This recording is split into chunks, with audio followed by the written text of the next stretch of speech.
आज चाहिँ हामी नोबल ब्याङ्क जाँदैछौँ किनकि हाम्रो यहाँनिर रोड प्रोसिजर भइरहेको थियो.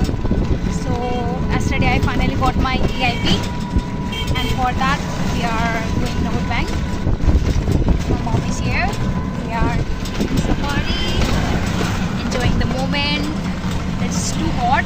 धेरै गर्मी छ तर मिठो हावा पनि चलिरहेको छ. मेरो मम्मी के एकादशी व्रत निर्जला व्रत तर पनि यस्तो घाममा हिँडिराख्नु भएको छ. अनि मेरो सासूआमा ससुराबा अनि मेरो हस्बेन्ड पनि आउँदै हुनुहुन्छ, बाइकमा आउँदै हुनुहुन्छ. हामी चाहिँ सिटीमा गएको and I am so much happy. भनौँ न यत्रो प्रत्यक्षको फल आयो, रिजल्ट आयो, एआइपी आयो. अब त्यो जे गर्दा पनि जोड जाँगर आउँछ नि त है. Okay, see you guys in the next video. Bye. Till take care.